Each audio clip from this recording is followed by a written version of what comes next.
Agora, interesse. A gente sabe, Rússia, China e Estados Unidos. Sempre tem um interesse desses três em alguma situação aí da guerra. Israel e Hamas, quais são os interesses que você acha que esses países, esses maiores, podem ter?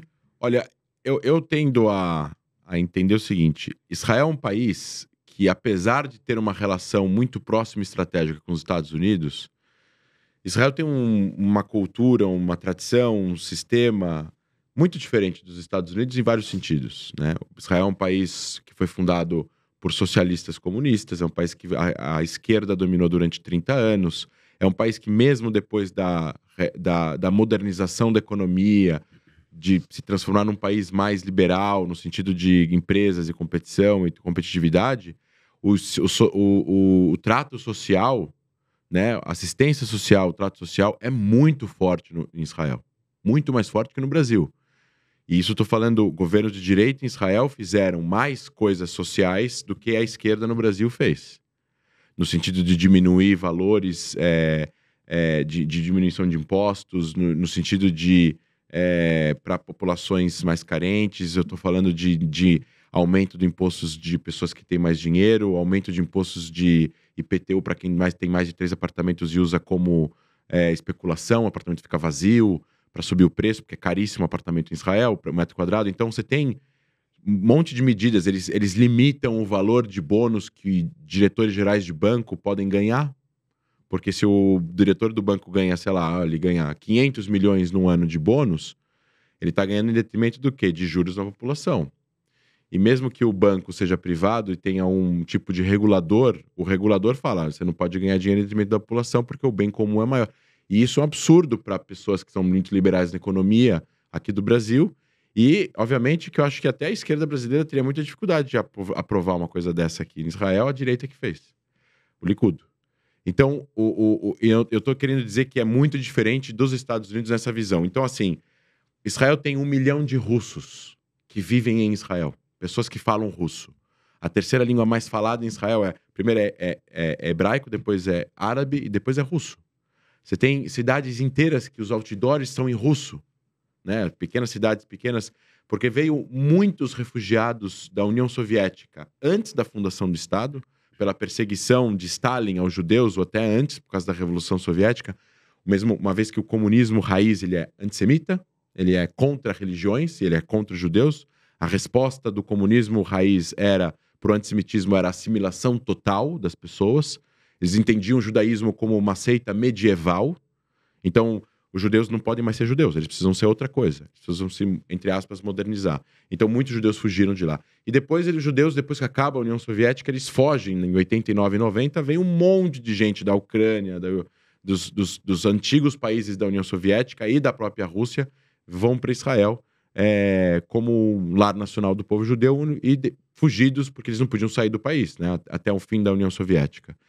Você tem isso em relação à Rússia. Então, existe uma relação com a Rússia. Existe uma comunidade judaica na Rússia maior que a do Brasil.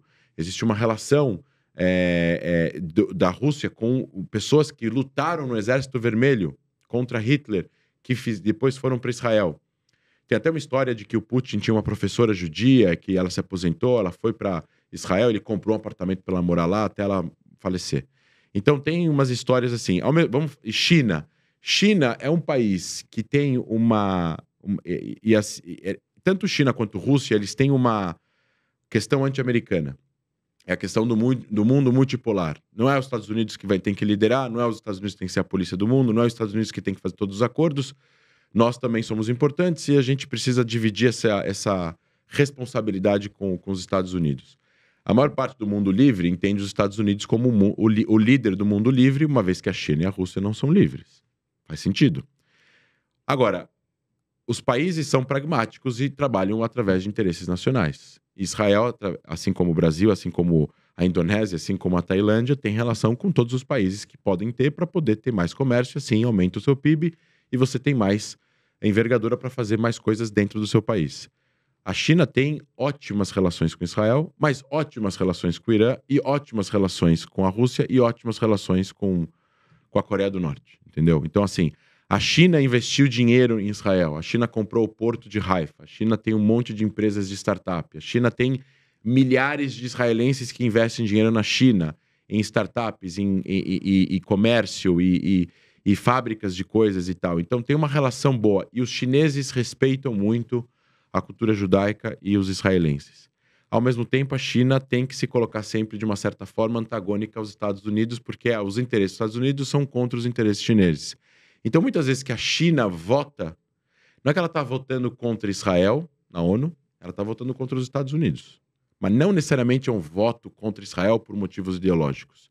Então, a China, ela se orgulha que ela tem relação com todo mundo e ela tem uma boa relação com Israel. Não é que ela vem com...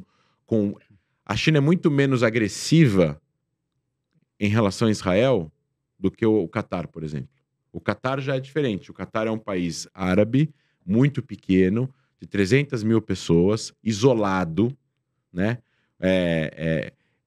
Ele tem 1 milhão e poucos de habitantes que são foreign workers, né? Trabalhadores estrangeiros. Ele está lá. Ele tem uma fronteira única terrestre com a Arábia Saudita. E ele quer relevância. E qual é a relevância no mundo árabe? Tem vários assuntos. Religião, tem política, tem social, tem dinheiro. É um país pequeno. Então ele não vai ter mais dinheiro que a Arábia Saudita e que outros países maiores. Mas ele tem muito gás. Então ele transforma aquilo ali numa Dubai, né? Doha, né? E ele é um país muito, muito, muito religioso no sentido de flertar com a ideologia wahhabista, que é a ideologia da Arábia Saudita, que é uma ideologia muito densa religiosamente falando, conversa com grupos populares religiosos, gosta muito da Irmandade Muçulmana, logo tem uma relação com o Hamas. O Hamas é um derivado da Irmandade Muçulmana Egípcia, que é um grupo da década de 30. E então, assim, eles conversam, eles gostam de conversar com esses grupos. E aí o Catar tomou 3 decisões. Relações de dependência, além dessas relações de dependência com grupos, conversar com os grupos populares e ter uma política externa independente da linha, ou até mesmo de como a curva vai naquela região. Então, se a Arábia Saudita vai para uma curva, não necessariamente o Catar precisa ir. Se os Emirados Árabes vão para uma curva, não necessariamente eles vão ir. E o Catar entende que, para poder ser relevante no Oriente Médio e no mundo árabe, o assunto árabe-israelense, ele é um dos principais, centrais assuntos do coração do mundo árabe. E se ele é relevante nesse assunto, ele vai ser relevante no mundo árabe. O que ele faz? Quando o Hamas toma o poder, ele passa a financiar o Hamas. Quando o Hamas é expulso da Síria em 2010, porque o escritório internacional do Hamas ficava na Síria, começa a guerra civil na Síria, e a Irmandade Muçulmana se desentende com o Assad, que é alauíta, não é muçulmano sunita. Então, o Hamas sai da Síria, brevemente na Turquia, e vai para Ankara e vai para Doha. E passa a receber... o Doha passa a ser o host, o anfitrião do Hamas internacional. A liderança política, histórica, mais velha e tudo mais. A galera mais de 60 anos está lá. E ao ser o anfitrião do Hamas, eles passam a ter envergadura e influência sobre o Hamas. E o que está acontecendo agora nas negociações? Tudo passa pelo Catar. O Catar virou quem conversa com os Estados Unidos, com Israel, com o Canadá, com a França, com a Alemanha, uma conversa com o Hamas, com o Irã, com o Talibã e com os outros. Fica ali intermediando. Então ele está no meio. E ele tem essa relevância dá poder, dá status, dá relevância internacional. Todo mundo agora sabe que o Catar é o endereço para resolver a crise dos reféns.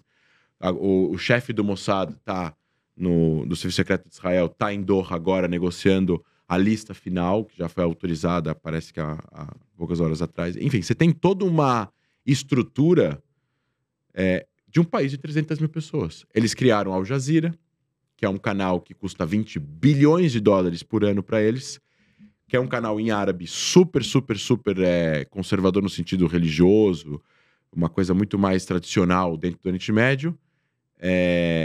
E, ao mesmo tempo, você tem a Al Jazeera América, ou seja, Jazeera English, que é super progressista no sentido de pautas identitárias, traz questões de preconceitos, racismos, que é super interessante dentro dos países.